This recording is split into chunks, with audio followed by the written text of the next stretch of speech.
Welcome to the Prince of All Panels 2. Like I said a few minutes ago, we're supposed to be Horikawa. We're going to make history with 4 Vegetas, but we're still making history because this is, as of today, the first and possibly last time we're going to have a panel ever. We're going to see one with the American or the English, well, 2 of them speak English, the American, Canadian, and Mexican/Latin American dub actors who play Vegeta together on here, talking to y'all for the first time. Maybe last, maybe not, we'll see.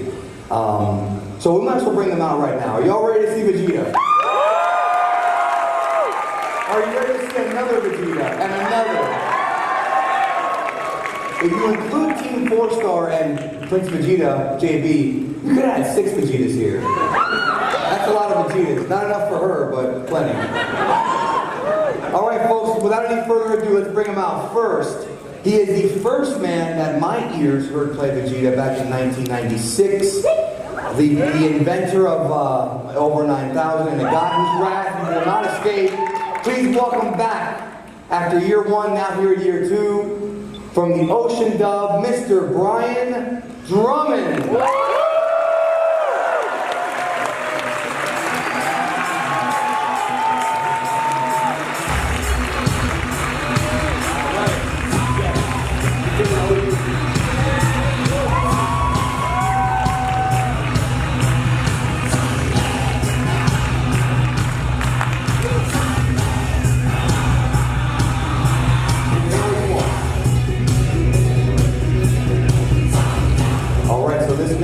Like I said, throughout the whole weekend, the Ocean Group in Canada, Vancouver, they put food on the plate for us to eat, and this next person took the role and just owned it. You know, the Prince of All Saiyans.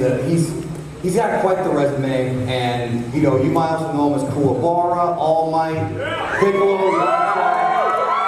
the Prince of Vegeta. Well, the Prince of the Saiyans, Vegeta, of course. I screwed that up. Chris Sabat.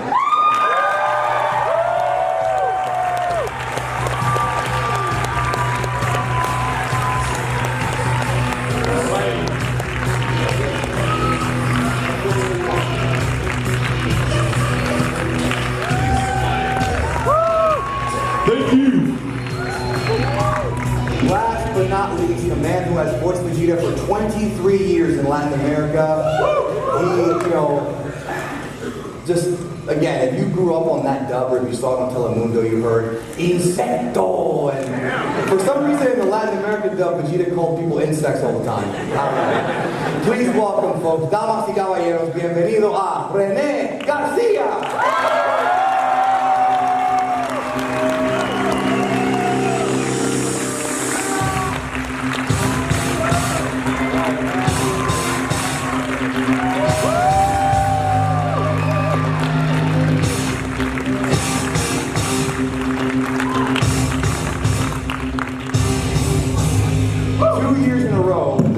Most viewed panel at this event. Vegeta is probably the most popular character in Dragon Ball. We're going to start over there and move over here with Brian, Chris, Renee. Why is Vegeta so damn popular? And why, well, let's just go with that one. Why is Vegeta so damn popular, in your opinion? Come on, because he's so damn cute. You know, he's got just a phenomenal story arc. And to me, performance and things that I love to view are all about story. And Vegeta's story is amazing. He goes through so many ups and downs, and that's what we go through in life, so we can relate. Maybe not the mass murder part can we relate to so much, but we can relate to so many other aspects of his life. Love, hate, you know, greed and everything, and he's open to change, which we should all be as well. So, and look at those bums, come on. I think what's great about Vegeta is that a lot of people, when they were growing up, they were like indoctrinated to believe that Goku was the best character. And everyone as a kid, they're like, well, he's the main character. He's on the posters. He's the best character. And I love the fact that all of you as adults have come to realize that Vegeta is actually the best character in Dragon Ball. And I've joked before with Sean about how Vegeta may have been based on somebody that perhaps bullied Akira Toriyama in school. Somebody respected, but at the same time never wants him to actually be the winner.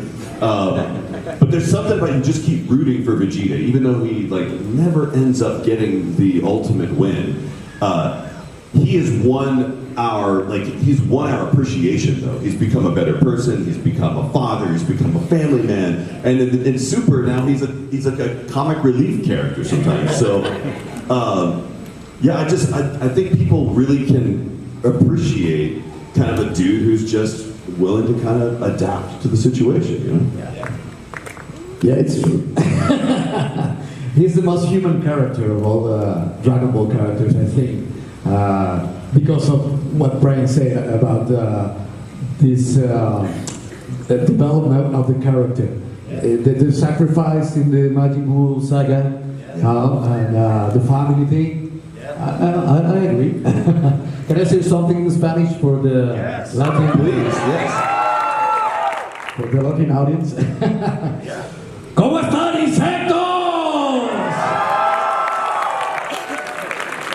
You know, my first experience in hearing any of the other voices on the show actually was the Spanish dub, because at that time we were unable to get the Japanese version of it. Funimation was not, I guess it got lost on a boat somewhere, and they're like, we need to start dubbing the show, so we had the Spanish version. We weren't able to reference it all the time because we didn't have the technology back then to actually play both versions of it at the same time. I have no idea why, but for whatever reason we couldn't hear it. But whenever we were converting the episodes, I would have to listen to them as they were going through, and I always heard your voices on it. So I heard your voice before I heard... I didn't know that. I did. I heard your voice many times before I heard Ryo Horikawa's voice. So. Really? Yeah. And which one do you prefer?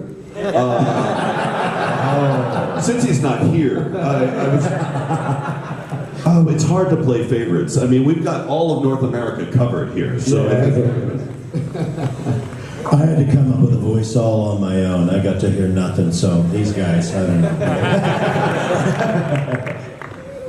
So you didn't hear Horikawa at all? No, well, this is back in VHS. This is to tape. They didn't play anything for us, so I had no clue what Ryo sounded like at all. Nothing. We just saw the visuals, and I was just doing my own thing, whatever that was at the time. Yeah, the first time I ever heard Ryo's voice was on the first video game recording we ever did. Yeah.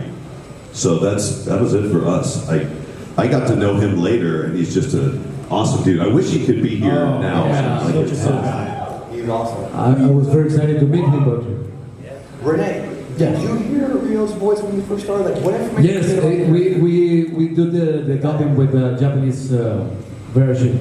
So it was weird because Japanese is a very different language from Spanish.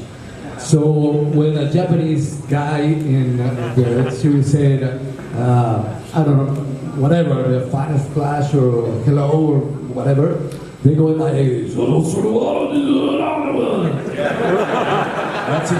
you have to say just hello. So it was very, very hard to sing the voice. May I ask, when you were dubbing it, would you record over the other language voice? Like, would they play the Japanese voice and you would dub on top of it with the Japanese voice, or would you reference it first and then they would play it silently and you would do it? No, we reference all the time with the language in the headphones. Wow. We heard that. You were lucky, because I, like Brian, like when we were working on that show, we never got the references. We recorded all of Dragon Ball Z to silence. We didn't even have the music and sound effects, so we were just in a vacuum. Yeah, that's hard. That's hard. Because Well, it was a strip mall in a bank, wasn't it? Yeah, it was very small. Yeah. Dubbing is in grand part a rhythm thing.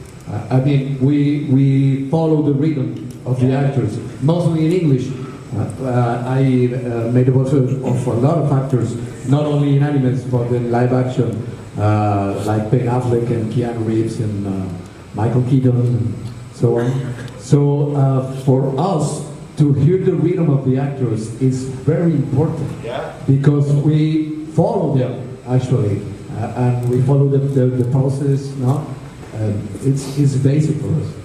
Yeah, the problem with following the Japanese voice is because their voice doesn't necessarily match the picture either. Never. So that's the hardest part, because when you're dubbing over the Japanese, they always have one flap at the beginning that stops, and then the rest of the line. So that's why it was always like, hey, I'm going to say the rest of my line now, or whatever it is. So, we all love Vegeta, right? That's why y'all are here. But Vegeta's made some pretty boneheaded decisions in the series.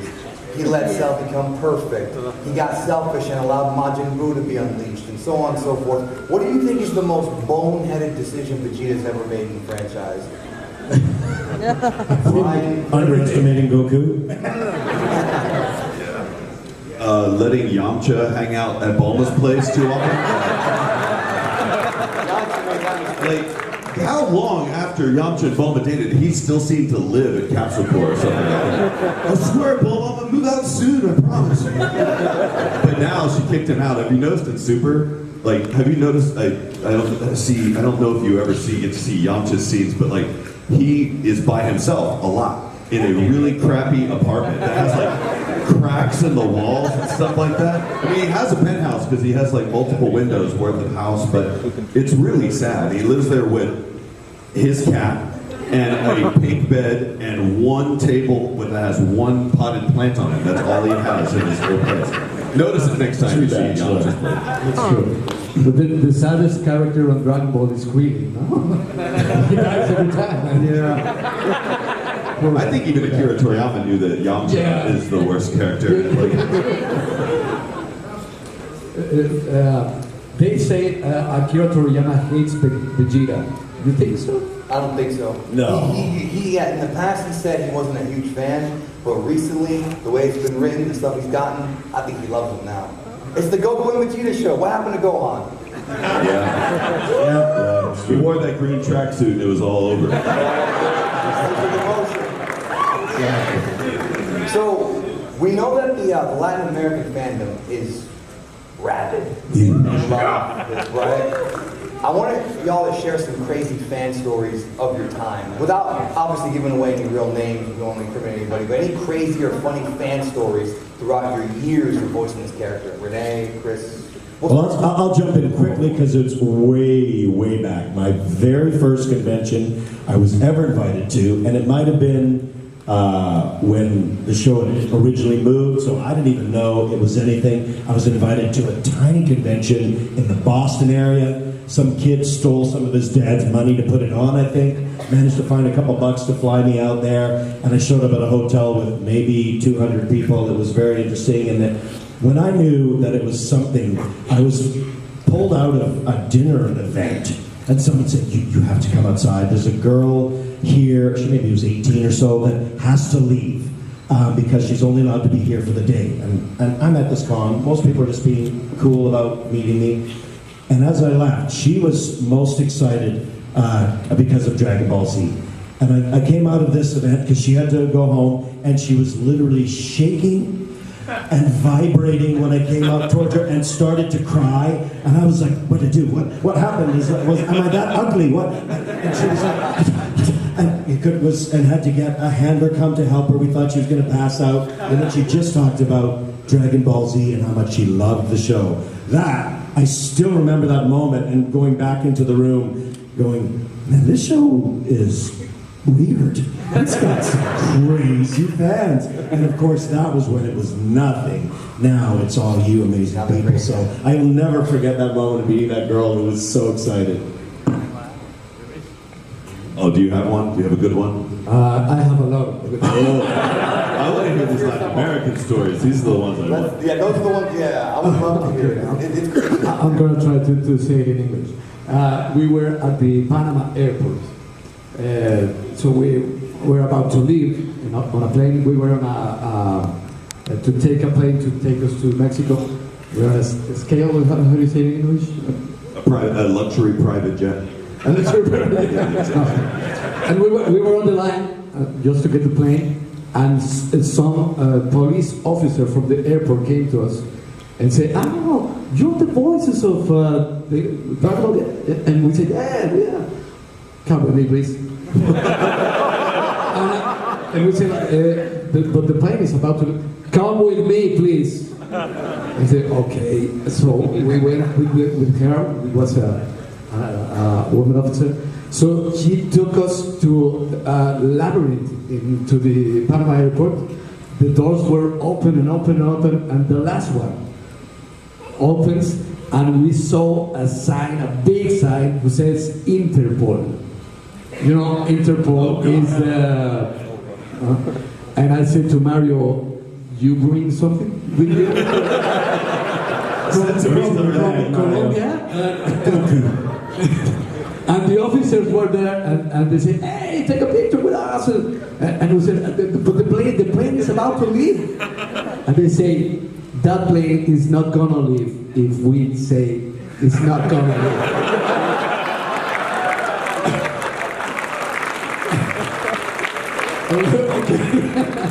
That's terrifying. That's terrifying. And we asked them, how do you know? We were looking at the security cameras of the airport. We saw you, and I said, "Well, that's the story." I've always wondered. I've sometimes wondered if there's some sort of weird apocalyptic event, and we go into this like martial law type of thing in America, and my skill set will be completely useless because all I know how to do is talk really pretty. So I just imagine myself having to find the protection of somebody who was once a Dragon Ball Z fan back when electricity was around, and it would seem luxurious. But he's like, "Hey, just come out here and do the Vegeta voice thing, or just say find a flash." Like, "Find a flash." "Okay, go back in your room, man. We'll meet you tomorrow." But the weirdest fan thing I had was I was coming out of a hotel room, or sorry, a hotel in Chicago, and I saw this guy who I thought was like the valet or something like that. And he goes, "Did you need a car?" I go, yeah, actually we did. He said, "Where are you going?" I'm like, "Gino's East or something." He goes, "Sir, follow me." So he points out a black SUV. We get in the black SUV, and then he gets in the car, and he starts driving. And I go, "Whoa, actually, are you an Uber driver?" He goes, "Oh yeah, I used to be, man." I was like, "Well, what are you now? What are we doing? Where are we going?" He goes, "You going to Gino's East, right?" I'm like, yeah. And then he goes, "You guys want a beer?" I'm like, "Wait, what is happening here?" And then I was like, no, that's okay. He's like, "Seriously, I'll get one." I look up on the screen, and there's like a Dragon Ball Z video, like one of the Dragon Ball Z Resurrection F or something playing, like from a weird angle, like as if it was recorded from the second seat in the theater or something like that. I was like, "Are you a Dragon Ball Z fan?" He's like, "Yeah, hold on one second." And he stops the car, and he goes, "You've got to call my daughter. You've got to." I was like, "Are you serious? Did you just kidnap me?" And he's like, "She really wants to get into voice acting and stuff like that. Can you give her some tips?" I'm like, "Oh my God, can we please get to the restaurant?" And I paid him. I did actually pay him just to get out of the car. He ended up dropping us off at the wrong place. I don't even think if he knew the restaurant I was talking about. But that was by far the weirdest. Yeah. Kidnapping, yep. What are you doing tonight, somebody? What is your favorite Vegeta moment with Bulma? Oh, that's easy. René? We can't say that. We can't. I don't know. What are you talking about? Maybe the last we're allowed to say scenes that were edited out. I don't know. Is it when they're making a trunks or something? Or? I don't know. I think most people would agree with me that in Dragon Ball Super, probably the best part is when, or it could have been in the movie, when Bulma gets slapped by Beerus. Yeah, that's the favorite. What did he yell in Spanish? In Spanish, he yells something like, Nadie toca a mi Bulma.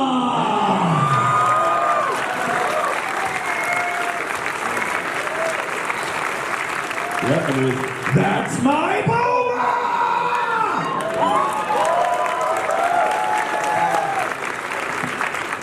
I didn't even record Dragon Ball Super, and I have that shirt. I have that shirt. No, that's my Bulma shirt. Oh, well. Brian, can I hear you do it? I know you didn't do it in the show, but can you do it my boy? Well, of course, how would I say it? That's my Bulma!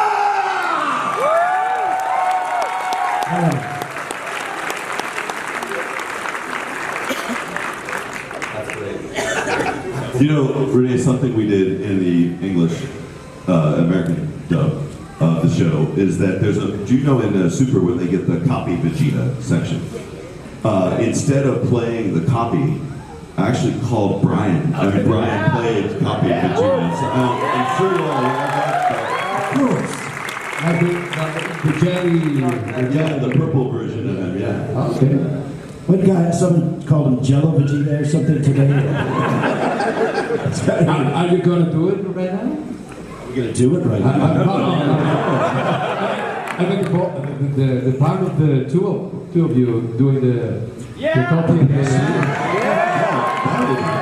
All I remember is like rooting, like Vegeta at that moment is having, remember he's having a very hard time deciding who he wants to win because he wants to root for himself, but at the same time he doesn't want to die because he's disappearing like Marty McFly or something like that. And he's got a pacifier. And he has a pacifier. Yes.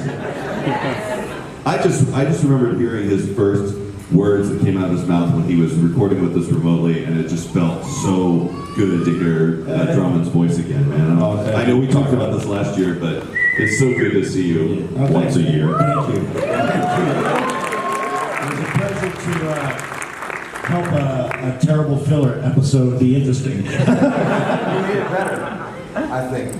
I think you made it better. Thank you. So, in Dragon Ball Z, there's this kind of symbolism where when Vegeta shows up, he's got, you know, the Saiyan armor, and then as the series progressed, he wears less and less armor. Like in the Frieza saga, he had the white armor, then he had like the no strap, or the strap without the shoulders. Then the Buu arcs had all blue. And that's supposedly symbolic of the fact that he's shedding away his past and becoming a new man. And you know how Toriyama is. Huh? Really? This is the guy who knows. Yeah, he knows all this. So, where do we go with Vegeta from here? He's he doesn't hate Kakarot anymore. He's okay with fusing now after Broly. He has a daughter. Where do we go from here with the character? What do you think? Or are you talking about what he's going to wear? Like how many he's going to wear? Is he just going to be a Speedo, like a Technicolor pickle dish? I don't know. It could be. You know, with the fan ask, I don't know if it's the case with you, but sometimes the fans ask questions like, do you remember in the chapter number 182 at the 12th minute with 25 seconds when you say that? What do you mean? I mean, what do you feel? I don't know. I don't even know what was the chapter. Yeah, people get very, very specific. Very specific. You go, what's your favorite quote? I go, oh, you tell me yours because I don't want to ruin it sometimes. Well, you don't have this word in English, insect. You never say that in English. Because in Spanish, insecto is the quote of Vegeta. And it wasn't on the script. I invented it. Because the director, Gloria Rocha, she said to me, you have to say something to solve the bill. I said, but something that really, and I said, stupid. No, this is for kids. She didn't know, it's for kids. No. Imbecile. No. Something. And I said, what? Insect. I said, insecto in Spanish. Okay, yes. And that's the signature of Vegeta in Spanish. That's awesome. This is showing some ignorance on of mine about kind of how your dub was handled, but was the goal when you were recording Dragon Ball Z like 23 years ago, was the goal for it to be kind of for a younger audience? Where you? We didn't know at the time. We didn't know it's gonna be what it is now. This phenomenon. We just do it like not any other job. We were making so many animes and so many other things, and we didn't know. I mean, so we thought it was just a cartoon. Huh? Yeah. No, we did it with very passion, and it was our job. But we didn't know it's gonna be what it is now. This huge international thing. Yeah. We knew it was for little guys because clearly when we started 25 years ago, everything we had to say, it had to be very PC. They're drawing like dirt over Gohan's little bear bum and stuff like that, and covering up all the blood is brown, and we were wondering, it was like, well, it's for, a YTV or Cartoon Network, it's for kids after school, under 10 kind of thing. And I went, okay. So we had to come up with new ways to say things. We couldn't say hell. I mean, and sometimes it was still left in the scripts, and I would just miss it, and it's like, we're gonna blast you to hell! And then I'm like, oh, no, Brian, we can't, we got another dimension, we can't say that, you can't say hell. Okay, we redo it. You have that thing here. You ban words from the. They don't necessarily ban them, but in the earlier versions that we did, especially, and we still do some of these versions for like the Southeast Asia dub of it, where they must have this group of the most PC people in the world that are all meet in this one room and decide what words are bad. Like you can't call anything an idiot, you can't call it dumb, anything you wouldn't want your kid, like a 6-year-old saying to another 6-year-old, I guess. Yeah. We have to do at least a version of it. Not everybody sees that version, but Yeah, and that was most of what we had to do. I mean, back when you guys first started, like the whole concept was this has got to be successful for children. For children, yes, that's what it was for. This group was not who they were making this show for. Well, I guess in a way they were. Just 20 years ago. There were children. We were kids back then, though. You were kids back then, yeah. Back then.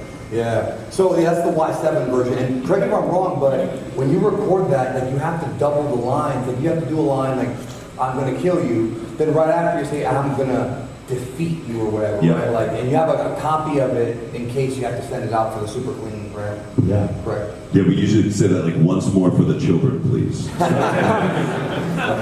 Oh, I'm super jealous to have not had an opportunity to be able to, do you guys used to get to swear? Swear at all or no? Oh, we've got to, yeah. We've got to say kill and hell and swear and just like, because Vegeta's a visceral guy, but to have to sort of soften up the words, it was a difficult thing as an actor to go, I just want to, no, you can't do that. You have to say, you dummy! Yeah, exactly. You dumb! That's how it was, yeah. It was like, you fool! We did, fool? Like that's, and I love Insecto! But wait, so In one occasion, I was dubbing Romeo and Juliet version for Disney. Disney was the producer one, ABC or whatever. Yeah. It was Romeo and Juliet, and I was dubbing Paul Giamatti in Spanish. He was the priest of Romeo and Juliet. Yeah. And all the time he said, "Oh my God, Jesus, Mary, Joseph, whatever." Yes, yeah. And for Disney, you cannot say any religious word. Yeah, but it was Shakespeare. And I said to the people in the studio, "You want me to change the words that Shakespeare wrote?" And they say, "Yes." And I was, "What?"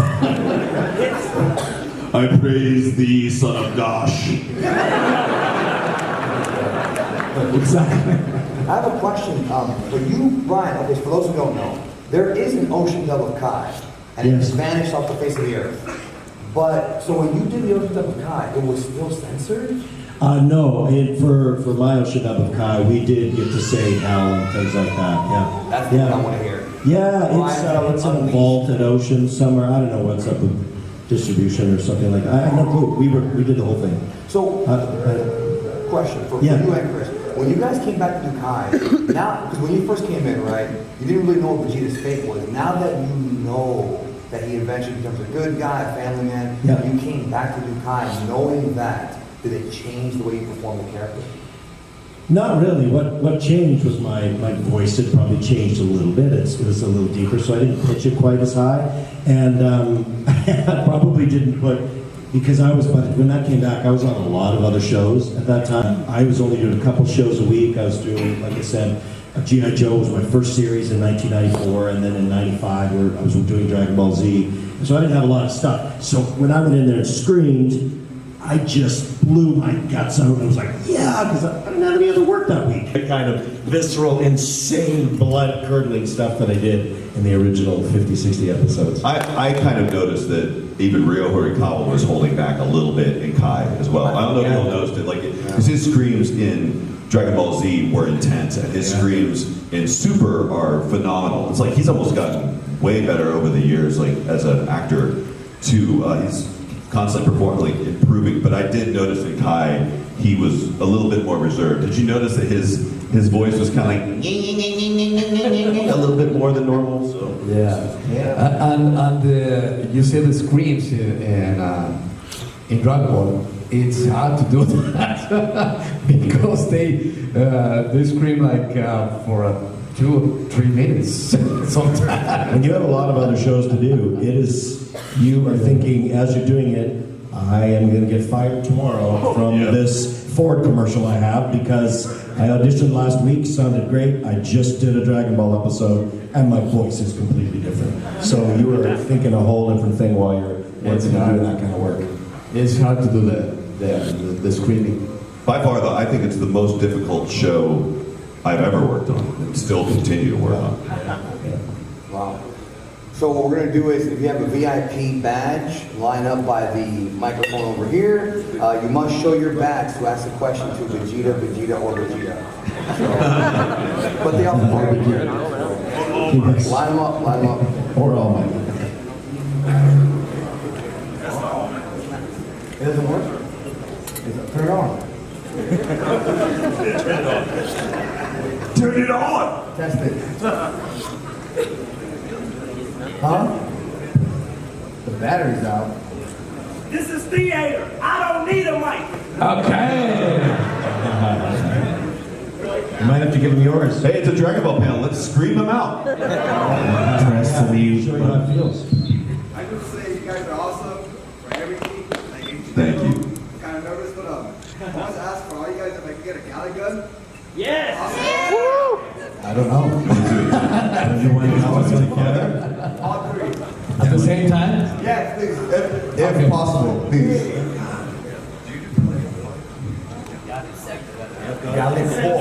All right. Okay, we're gonna try it. You might not get the move. Yeah, I'm gonna have to follow you guys. All right. This could have been the end, but we'll do it now. Garlic!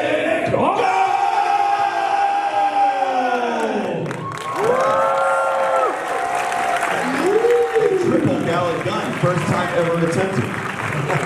Sorry for destroying the people in the front. Spit on these people down. Sorry, insectos. All right. Good evening, you guys. First of all, I just want to say thank y'all for coming out here, taking your time, and expressing yourself with us. And I'm Joseph Buffington from Atlanta, Georgia. And just something simple. What was the most memorable moment that you can remember recording any part within Dragon Ball? Any part that you ever recorded, period. When we get paid for it.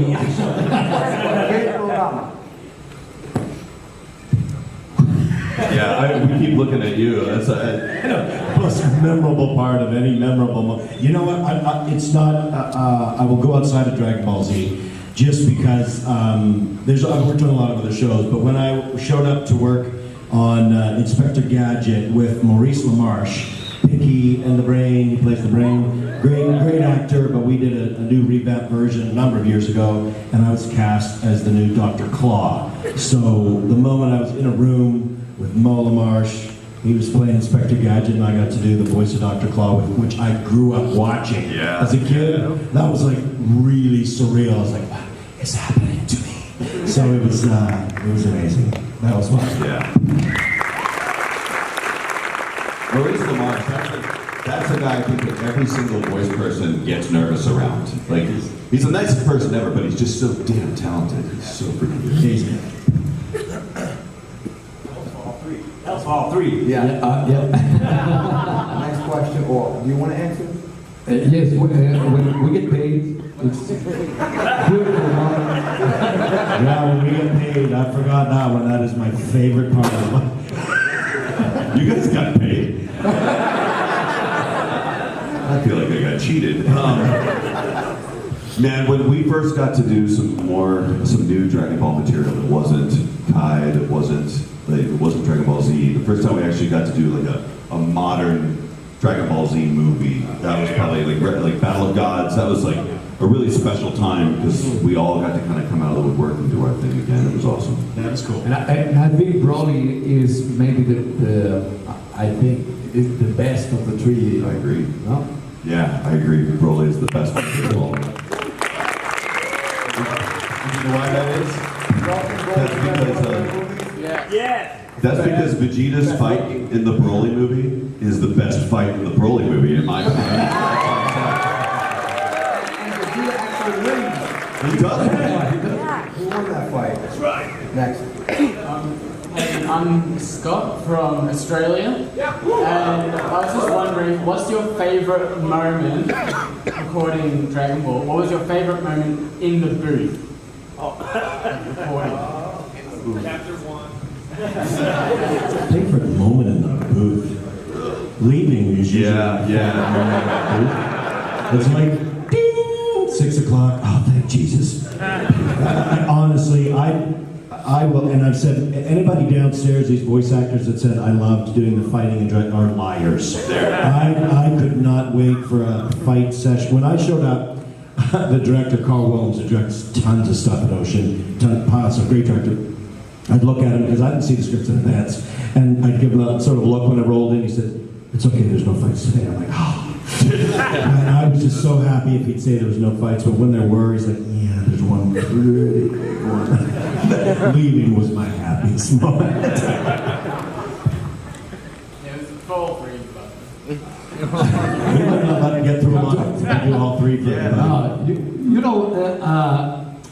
We are very lucky to do what we do, and I don't have a favorite moment of anything at all. I mean, all the moments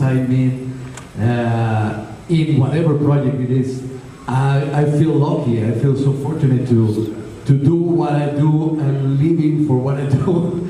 So I'm happy. I'm happy to be an actor and be able to do all these characters. I don't know what else to say. Actually, normally not in the booth. I was really lucky that I got to be on the other side of the table a lot because I was directing Dragon Ball Z. And the best thing about it was that I actually got to connect with all of the actors. Like every single person that would come in. The director is the luckiest person because you get to know every single actor and you're connected to all of them. Like I'm sort of like the great grandfather of all actors of Dallas.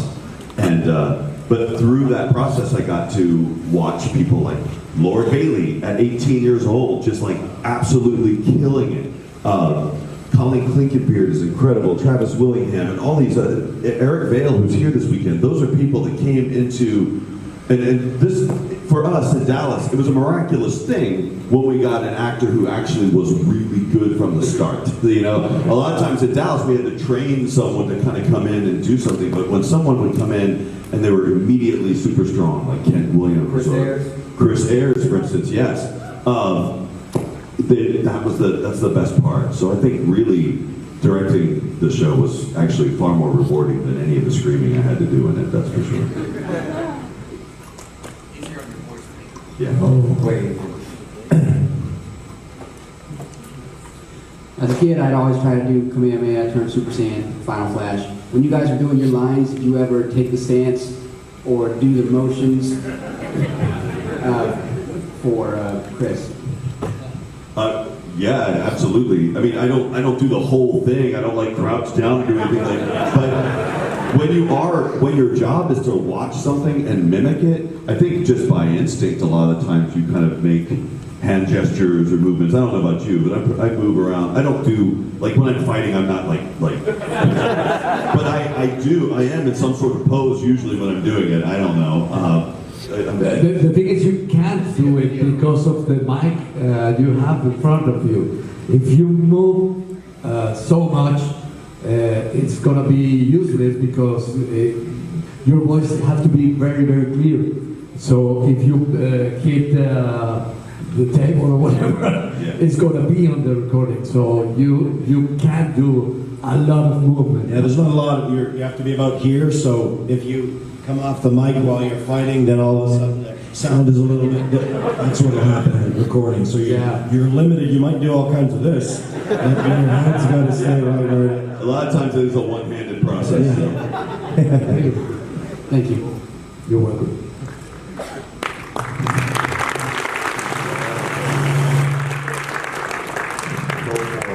I have a question for Chris. I was just wondering how you feel if the Saiyans got their tails back. Oh! That the Saiyans got their tails back? Like, if they did, like, I don't know. Oh, how you feel about that. The thing I would be the most happy about is that, like, maybe, like, Super Saiyan 4 Vegeta would finally be canon. Because, I don't know about you, but, like, I love that form of Vegeta so much. It's just such a cool looking form where he has, like, kind of the hairy arms and the tail and all that stuff. Like, I'd be all about it. Thank you. Hope Funimation listening. Hi. You go ahead and I'll ask them. This is for Chris. What was the most taxing session you've ever recorded in the booth? Wow. I mean, all of them are so taxing. It was probably all the original Dragon Ball Z sessions were the worst because Kai fixed a lot of the stuff that was the absolute worst. Because when I found out we were going to record Kai again, I, like you, we were really busy working on a lot of shows. And I was like, if we're going to have to scream like we did on the first one, this is going to be a lot of trouble. But Kai did a really good job, like screaming and then cutting away and then cutting back, and then it was over. Yeah. But in the original version, it'd be like, ha! They cut away and you stop, and then it comes back, and you're supposed to still be screaming, and you have to do it again. So yeah, the long power-ups, long screams into really big stuff, that's always the hardest thing. Thanks. Love you guys. Thanks. Quick question for Chris and Renee. So which do you like more, blue or 4? I don't know. Or God. Because in the movie, every time I went to the movie, when Vegeta went God, everybody clapped. Yeah. That was one of the biggest moments of the movie. Flying the aura. That was a good one too. I think not. Yes, it is. I mean, God, like visually, I think the Super Saiyan 4 is it's such a punk rock look for Vegeta. I think it's really neat. But I mean, Vegeta does deserve to be a god. We just haven't established exactly what that means just yet. Like, we'll see. Go for it. Okay, this one's for Chris. What do you think is your favorite thing about Vegeta and Bulma's relationship? I like the fact that it was actually defined as to why Saiyan men pick the women that they pick. In Dragon Ball Super, do you remember that when they're like, Saiyans always pick strong women? Of course we do. I like the fact that Vegeta is showing a lot of deference to Bulma now. Like he'll make a decision, then he'll look over and check and see if Bulma's okay with it now. Whereas before he's just, shut up woman and bring me a dry cloth or whatever. Yeah, I love the fact that they really are acting like a married couple now.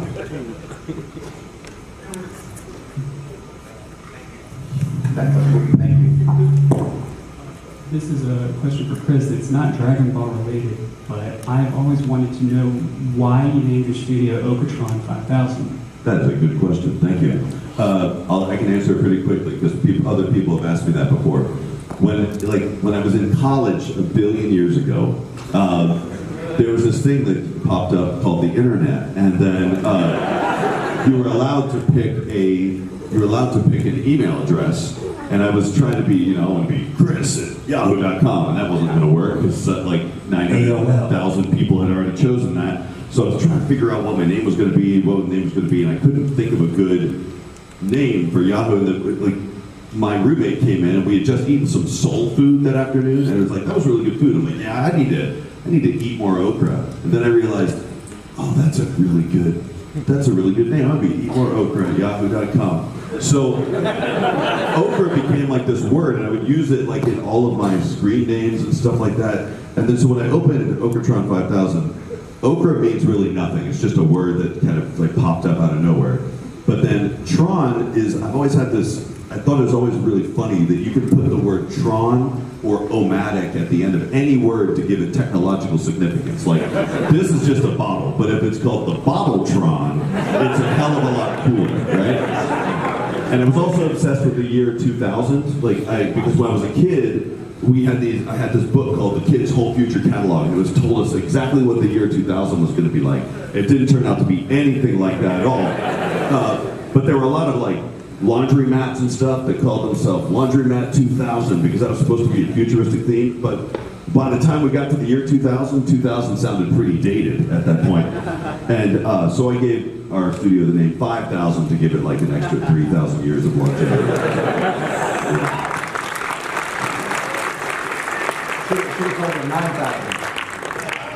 Hi. Hi. I have a question for Chris. I've been doing a lot of thinking, and I'm pretty sure everyone here wants to hear about it, but I really liked the Broly movie with the Saiyan origins, like showing King Vegeta's palace. You did awesome as King Vegeta. I was wondering, what would you say if Japan would make a movie on Vegeta's childhood and they would show Vegeta's mother? And yes. I would love to see that movie. How would you feel about doing a movie like that? The historical stuff in the newest movie, the stuff about the Saiyan origins and King Vegeta, that was my favorite part of the movie. I mean, I love the Broly stuff, but good lord, man, I love seeing Paragus and I love seeing King Vegeta and how prideful he was. And are you also the voice of King Vegeta in the Spanish dub? No, I'm not.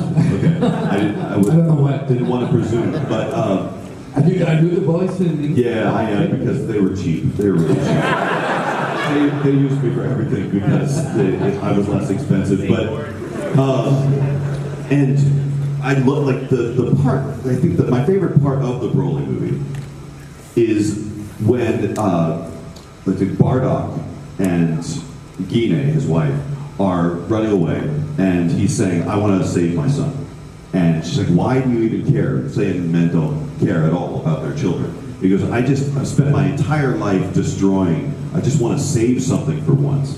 And that, for the first time, like made me feel like Goku isn't just the dumb hero that fell on his head.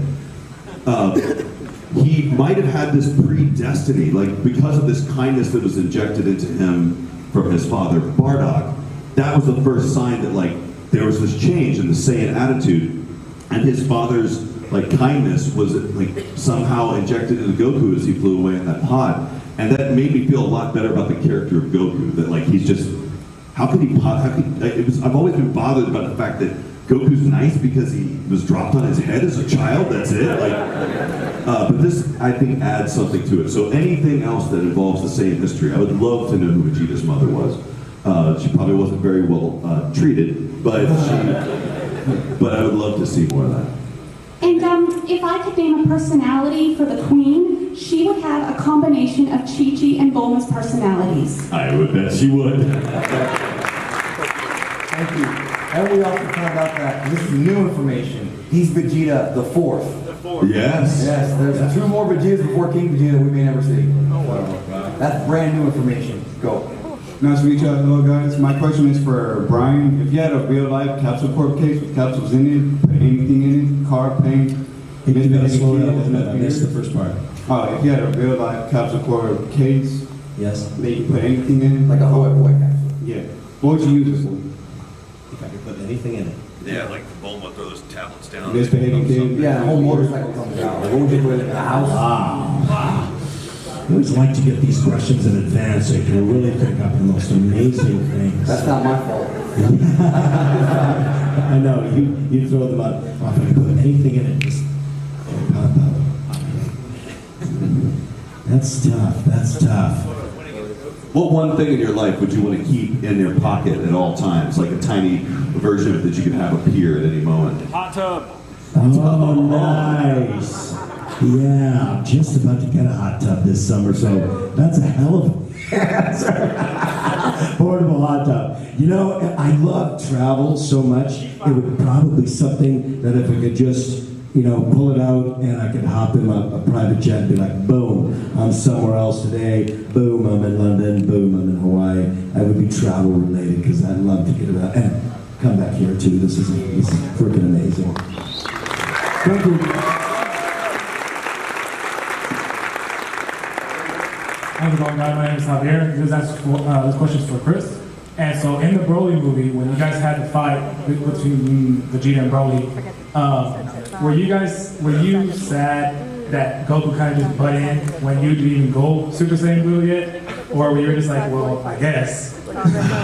I mean, I'm so used to it by now. Goku always butts in, so I was expecting it to happen at some point.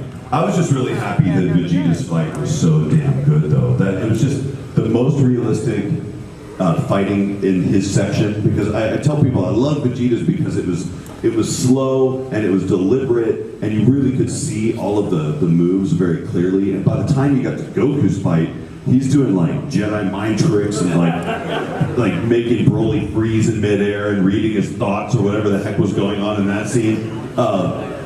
Yeah, it just was so bizarre.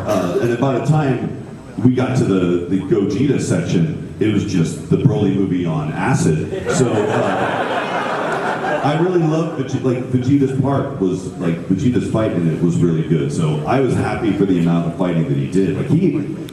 When I called Sean to tell him that we were going to work on this movie, he was like, I was telling him about it. He goes, well, is Goku the lead in the movie? I go, actually, I think that Goku and Vegeta have an equal amount of time in the movie. It's pretty cool. Thank you.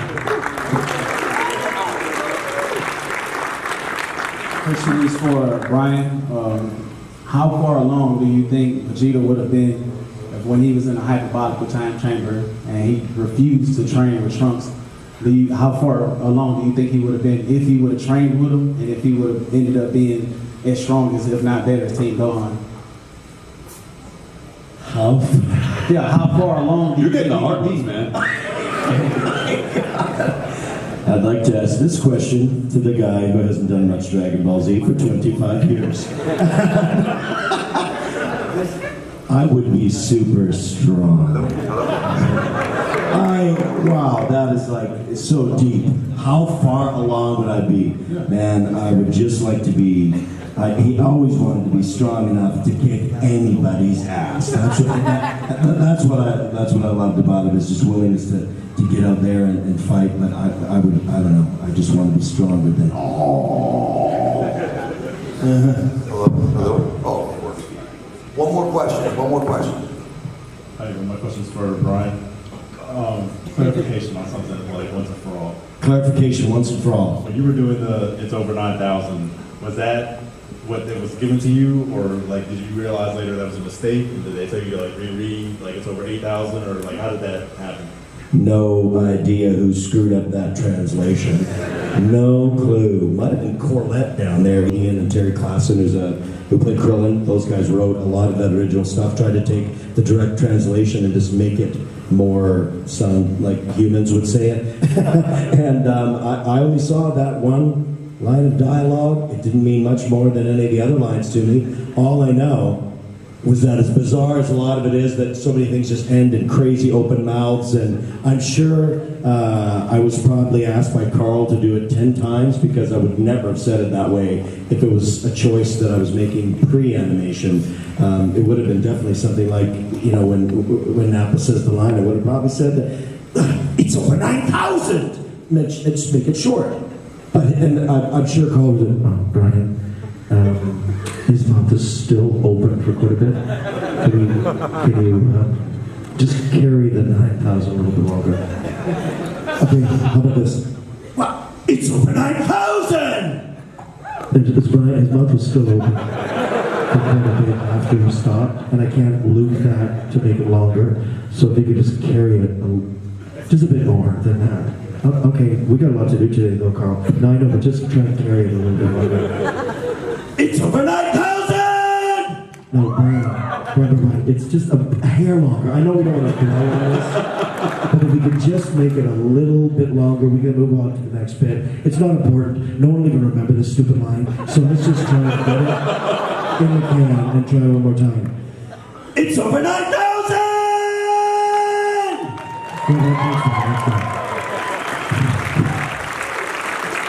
And you know, in Spanish we made a mistake because we said it's over 8,000. I don't know why. You got it right. We made a mistake. We said it's over 8,000. I don't know why. All right, we're going to wrap it up here. Thanks everybody for coming. One more question before we close out. First of all, thank y'all for being here. Tomorrow, the Ocean Dub and the GT panel will be in this room, so come back for that. Final question. I'm going to start with Brian, then Chris, then Renee. Where do you think your life and career would be without Dragon Ball? Where do you think you'd be? What would you do? I would still be working on a lot of stuff, to be honest. Yeah, it was very early in my career, and things were really taking off. And because we only did 50 or 60 episodes, and then by the time it came back and we did more for Canada, I was working on a lot of shows. This part of my life would be very different, which is an amazing part of my life. This would probably not exist in the same way at all. And this, honestly, is the fun part, not screaming, it's over 9,000, but meeting all you guys. So that's what would be very different in my life. But as far as working on shows, I still think I'd be pretty busy because it's a very minute part of the shows that I've done in my career, probably like you guys do. It's a smaller part of what we've done, but this part, too cool. I would have missed out on some crazy fun with you guys.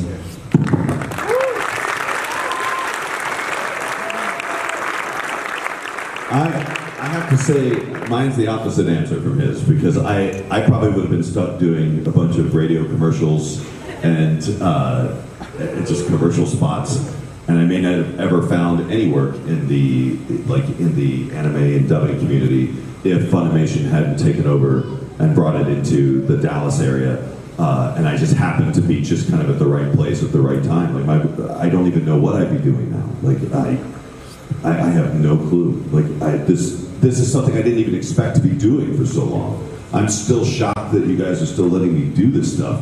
I have this weird feeling I might be doing this for the rest of my darn life. So it happened to be just like it's amazing. I got the best job you could possibly ever have, and I just happened to get it on the first time out of the box. Like, unbeknownst to me, it took many, many years for me to realize, oh yeah, people actually like this show, because at the start, when I would go to conventions, they were all like, why'd you change the voices, you jerk? So conventions were quite like this experience. They were a lot different for me. So it took a long time to actually figure out that this is something that's very important. So I was very, very lucky to get one of the best things my entire life. It's brought my entire livelihood, my studio. I wouldn't have met my wife without it. I probably would have been too scared to have kids. But Vegeta gave me so much strength and power and virility. I don't know. I have no idea where I would be, but it would not be here, and I am so grateful to be here. Thank you very much for having me.